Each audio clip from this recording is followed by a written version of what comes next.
Coming off of a huge win over the weekend is Ciryl Gane, the fighter that we will be showcasing today. What's good, everyone? It's February 17, and this heavyweight, this man is a special talent.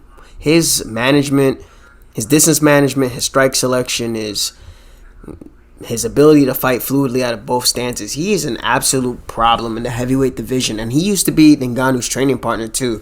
So I'm interested to see down the line if Gane and Ngannou are going to end up fighting each other. So here are his perks. Pretty much all of his perks are focused on making him a very elusive and a lot of linear strikes, mainly, with teeps and crosses and jabs, especially that jab that he can fire off like a piston.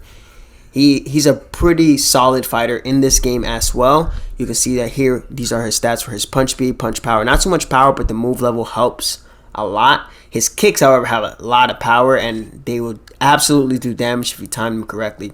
But he's a pretty solid fighter. 97 switch stance, 94 takedown defense, 94 kick power, 96 kick speed. With the perk, it really makes it 100 if you're using switch kicks and other strikes that fall into that the requirements. 94 accuracy, which is really 99. His accuracy is actually insane. He gets more accurate as the fight goes along, which is what you should expect from a high-level fighter. But at heavyweight, and for him to be able to turn up the volume, you might have to consider this guy to get like higher altitude or something, because he ended up putting a pace on Volkov. That first round was pretty close. It was like a feeling out process, but then the second and the third round, he just started gradually picking up, and then he just started just letting loose, flowing. He was stepping in. He was he did just enough to be in range where he could land his own strikes and where Volkov couldn't land his. And that's actually insane, because Volkov is 6'7", and Gane actually had like a 1-inch reach advantage. Volkov did a really good job with the leg kicks, I guess, to an extent, but his leg kicks did not have the same amount of impact as Gane. And you'll say that like for every 3-4 leg kicks that Volkov landed, Gane's one leg kick was just like whack. It was like a baseball bat. But it was awesome to see him fight and really solidify himself as one of the best guys. And if Stipe doesn't have any interest in rematching Ngannou in the trilogy, I think that Gane should fight Stipe. I also think if it's not Stipe, why not John Jones? If John Jones is talking about the money and all this stuff, fight Gane. Solidify yourself as the #1 contender in heavyweight, because this guy, whether they like it or not, they're gonna have to eventually fight him. And I think Ngannou's expecting it too. Gane mentioned it in the press conference that he'll put his personal feelings aside to fight his boy or his former boy, whatever. It's a problem. As you can see here, level 5 jab, level 4 straight. His hooks are level 3. I think that lead uppercut definitely warrants a buff. He was using it really good on his entries against Volkov. He was setting up a lot of he'll go lead uppercut and then maybe switch stance and then go for like a rear hook off of it when he shifts into orthodox, or he'll shift off of it into like a really big haymaker.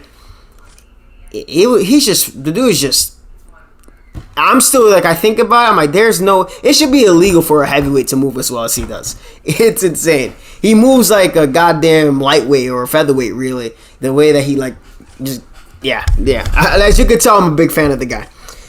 But his overhand is also a level 4. I think with him, if you're going to use Gane in UFC 4, it's really important that you establish the distance. You don't allow the individual to pressure you, especially if they're using somebody like DC, Cormier, even Ngannou, right? You don't want them to be too close in the pocket with you, because all three of those fighters have a lot of power. And then when it comes to exchanges, you really got to be careful, especially because Gane is a much taller fighter as well. His kicks, he has a really good arsenal of kicks, and this is another good part. He has the oblique kick, the lead body side kick, the lead body teep, and the lead front kick to the head. So you can play all of those strikes off together because their animations are actually very similar. So I'll try to do that myself for this showcase, but you can go, you can even mix up the lead body switch kick in there. And if you force an opponent to just worry so much about a strike from one specific side, it really sets up side strikes from the rear side. So you get somebody conditioned to be worried about the lead leg teep or the lead leg oblique kick.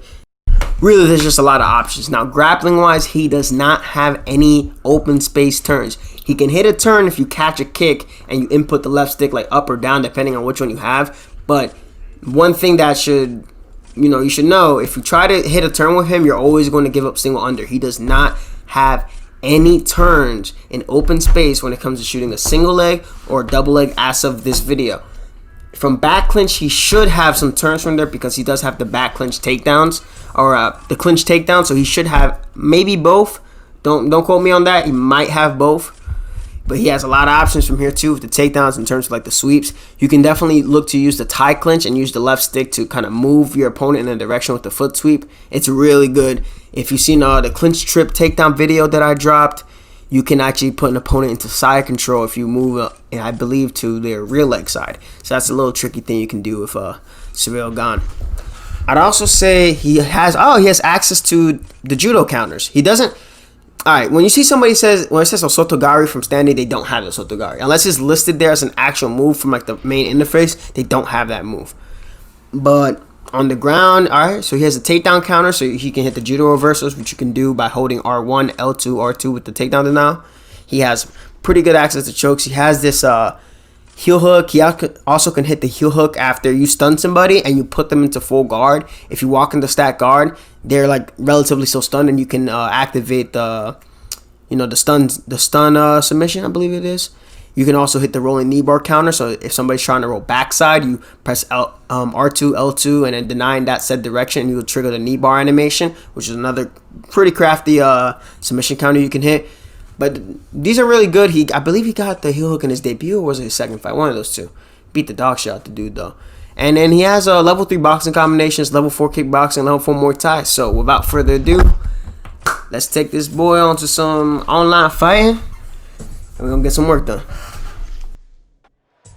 Fighting a Cain Velasquez. As you can tell, I'm on quick fight right now because the weight right now is women's bantamweight. And again, I wish EA would have listened to the community in terms of just opening up the weights. I understood what they were going with it, but it's just a hassle, and I'm not staying up till 1 a.m. in the morning to fight a heavyweight. So, alright, we're going to go mainly southpaw because he really put on a solid performance in southpaw against Volkov. And the main thing I want to work is a jab, and because he has the level 5 jab, he can get a higher hit stun rate. So if I time it correctly, even if he throws a knee or tries to start up something, I can get a hit stun. I don't know. Is this control it? No, he's fine. Once I get more comfortable with him, I'm going to eventually try to chain the back steps and the side steps with him, because I've noticed that fighters that have that skirmisher perk, they can counter off of that a lot easier. Wombo combo. So we'll see if once I get a little bit more comfortable with the range, I'll try to work. That's a big hit stun. The other one. He feels fluid though, and I believe he was updated from the first time that he was in the game. I guess his perks weren't correct or something along those lines. But overall, he's just really solid. All right, he's blocking low. He's rocked. Trying to slip uppercut for some reason. And he's punching there, but yeah, he's extremely smooth. I wonder, I wish the points, yeah. Oh, God damn, body rock? Alright, fuck it, let's go for it. Let's fucking go for it, why not? Oh, I'm not gonna get this shit. Oh wait, no, never mind. No, he doesn't have any joint. Yeah, it's a wrap. It's a wrap. Alright, shit. I've never hit a submission from stack guard before. And, alright, this will be my first one ever. But that's pretty dope, you know. So if you stun somebody and you drop them right away, as this poor soul has just figured out, you can go for a submission if your fighter has it available for them. And that actually applies to, you know, when you drop somebody into side control and then you go for the finish the fight armbar. You can also go for, I believe from backside, if you have somebody like Poirier maybe or Ferguson, you can hit like a Darce choke. I've hit that one before. There's a lot of positions. Any finish the fight position, there should be like a submission for certain fighters. I believe in top mount, if you end up in top mount right away, you can hit for you can go for the finish the fight armbar from there as well. I don't know if would half guard be considered that, or when you jump to full guard, can you go for a submission? I don't know, we'll figure that out. But that's a pretty quick and easy dub. And on the feet, this guy didn't really have too much. I couldn't really showcase too much, but hey, it's pretty cool to get a heel hook, in the first fight. So hopefully you guys enjoyed that. We're gonna get to searching. Ciryl Gane. Is he Brazilian or something? Going against Overeem. Now, one annoying thing about Overeem on UFC 4, there's this move that's kind of bugged. Not kind of bugged, it is bugged. It's actually type fucked. It's the body teep, the jumping body teep, and it tracks. It's kind of like the body uppercut in UFC 3 or the jab feint body straight, or just a body straight in general. Yeah, he's trying. He's going for it right away. That move tracks the side steps, it tracks the lunges, it tracks every defensive action that you could possibly hope to do. So your only real chance, you tried it, is to try to catch it or block it. The only issue is if they mix it up with the jumping teep to the face, it really makes it kind of difficult. I reported it to the devs as of like about 2 weeks ago or so. Alright, we're just going to play off there like I said. So hopefully that gets fixed in due time. Yeah, you see that? He's trying to mix up that little jumping teep. Yep, and he tries to go to the body. I see you. I see you. All you Overeem players are the same. But notice. Let's go. Oh, come on. I don't like that. That should have been. If I would have got reversed into back sitting off of that slip, I would have been tight. But notice when I'm countering this dude on the feet, right? It's after when you block somebody's strike that gives you a better window to try to input your own counter strike as opposed to, you know, obviously eating a strike or even sometimes slipping a strike depending on the direction that you go. So when he's going for this like lunging front kick or whatever and I block it, I'm gonna go for the, you know, I'm gonna go for like a body strike. I'm gonna try to circle to the outside with it depending on the leg that came up. So keep that in mind, and you don't always have to stay there. All right, he got top mount, but I really doubt this guy knows what he's doing from here. I feel like if Gane fought over him, oh man, it would have been nice for Overeem because he probably would have gotten knocked out, but he would have just gotten terribly outclassed after all I saw Volkov did to him. And that's the crazy part. You see Volkov, he's all bloodied up, fighting after fighting Gane. Gane barely has a bruise on him. He's fighting this dude and barely has a single bruise on him. And he's like, he's like, you know, I don't look too good or some shit like that. He's talking to, I think, Karen Bryant. And you're asking, like, this is a bad day, no? He's like, this is you looking bad? He's like, yeah, I don't look too, no, it's okay, it's okay. He seems to be a really cool guy in general. Oh. I just want to know, the whole issue with the heavyweight situation is just, yeah, that jab is fucking him up. You know, you don't know, alright, it's Derek Lewis and Ngannou is the fight is set. Stipe, you don't know what the hell he's doing. He's trying to wait for a rematch against Ngannou or whatever.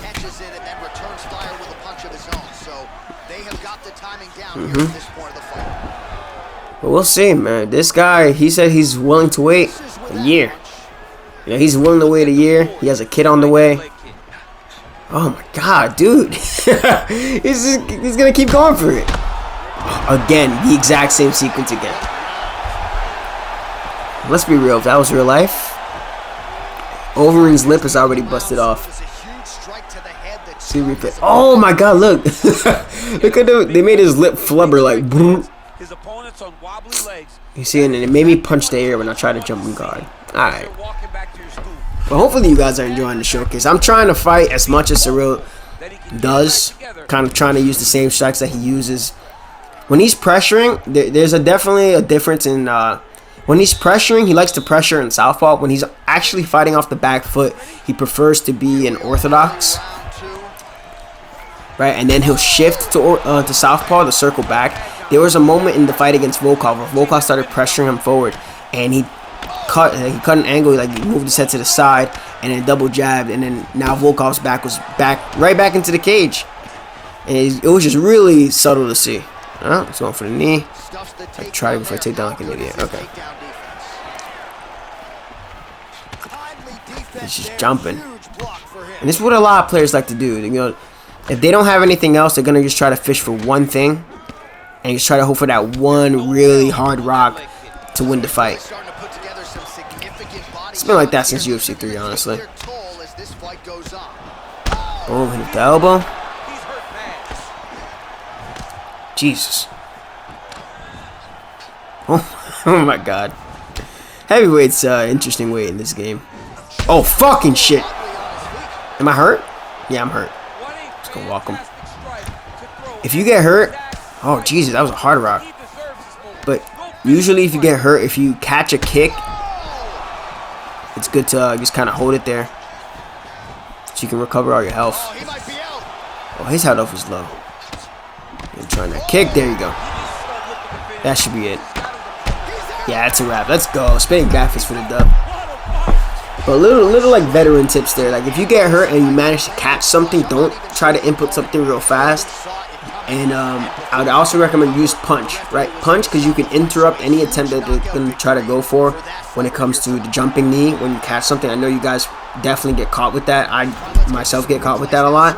And that can rock you. It can even result in a knockdown. So if you want to recover your health, if you catch a strike, just walk them around, or you can put them to the cage and then try to go for a turning takedown there. But good. Oh, God, that animation was ugly. Jesus. It looks like his elbow discombobulated or something. But so far, so good with Ciryl Gane. If I actually cared about playing a heavyweight in this game, I'd hop on ranked and whatnot and use this guy. But he's clean. He's definitely clean. We're gonna try to look for a few more fights here.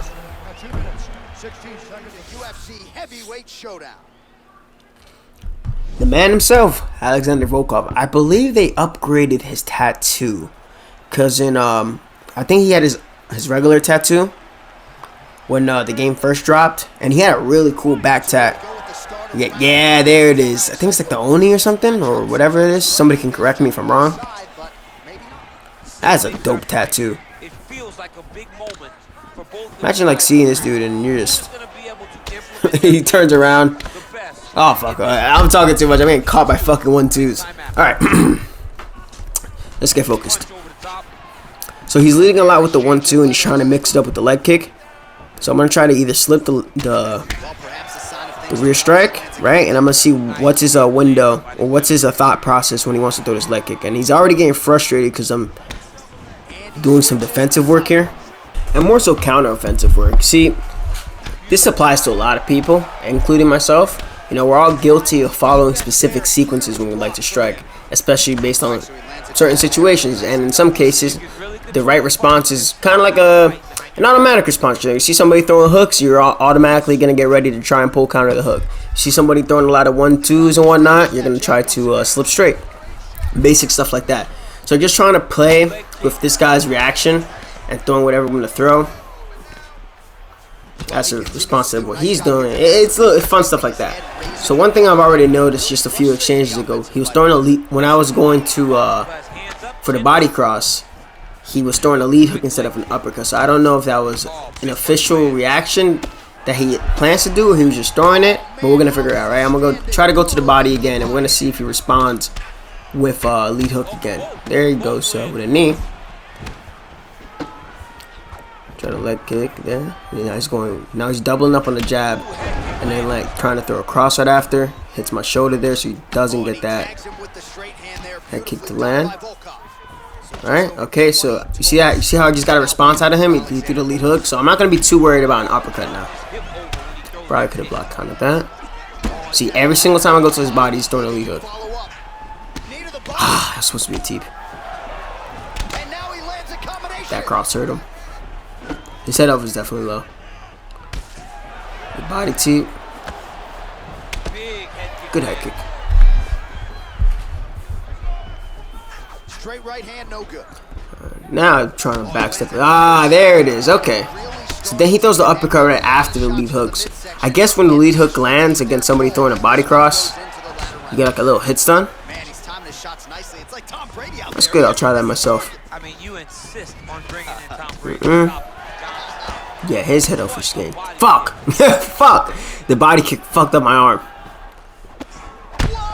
Oh, he tried to taunt, you bastard. You tried to, yeah, he tried to taunt. Oh, he's tight. I think he thought I was gonna be just out of range and I wasn't gonna throw anything, and then he just got fucking handled. I mean, if you're getting outstruck at a pretty significant clip, I'd be getting frustrated too. But so far, so good with Ciryl Gane. We're gonna go look for one more. I don't want to hang out too much here in a quick fight, but showcasing Gane to the best of my ability. We're gonna look for one more fight. Coming up next, it's a UFC heavyweight. Call me Bullet. His name is Bullet. So we were going to show you the bullet from Russia. Alexander Volkov with a bullet. Oh man, it's good to get to see people choosing other people. I know that if Gane fought Kane now, like, Kane would have got wrecked. The myth of, not the myth, but the legend of Prime Kane is something to be behold, man. Sea level Kane and all that stuff. normally balance out whatever Yeah, I just fought to Volkov. I'm gonna. Okay, this guy's not panicking as much when I'm stepping in, so I'm gonna try to use this left stick back step. You see what I'm doing here? Trying to just step slightly out of range for someone to move out. Doing right there. So it took me ever so slightly out of range from the body kick. I'm doing that with flicking left stick and back. Now the only issue is if he does a forward moving move, right? Like he's moving forward as I initiate the back step, I'm gonna eat a lot of damage. Ooh, that, yeah, let's go. Caught him when his short-term stamina was low. You're probably gonna ask, how you know his short-term stamina is low? You can't see shit. Cause he just took a big whiff, and that stamina gonna take some time to come up. That's already good. That's a good drop to get early. All right, and it seems to me he's trying to throw the lead knee or the lead teep. Ooh, okay, I like that. He's getting a little bit aggressive. Just gonna meet him right here in the middle. Ooh, nice. Yeah, he's throwing the rear knee, the lead knee. Might have been a lead teep he tried, and then he's gonna try to throw a switch kick, right? Teep there. You know, Volkov, the first 10 seconds of the fight, he tried to get real aggressive with Gane, but I think him seeing Gane be so relaxed there and firing right back with him, he's like, all right, this guy's in the, where he's at skill-wise is no fluke. And damn right it's not. Right. Oof. So one thing you gotta be careful of with these open stance matchups, the rear hook. The rear hook for both guys in an open stance matchup does a good amount of damage. Nope. Just trying to dance in and out of range. Oh yes, let's go. Woo! That's just clean, bro. Oh, that shit is clean. DC didn't take him long to find his range here tonight, huh? His timing is on. Nah, look at that. Like you said, I went forward and then I went back. Ah, that's the little subtle stuff like that. Let's go with the flying knee. Fuck it, let's go. I think you should have the double flying. Don't tell me he quit. You know what? Fuck it. You quit. You quit. That's all good. Cause guess what? Guy ain't quitting. That's why I got that 50-45. But I guess that'll be it. We're gonna call it for today. We're gonna start doing more showcases again for sure. But that's Ciryl Gane, Bongaman. You know, could be future champ of this division. But hopefully you guys enjoyed that showcase. Mario 17. I'm out of here.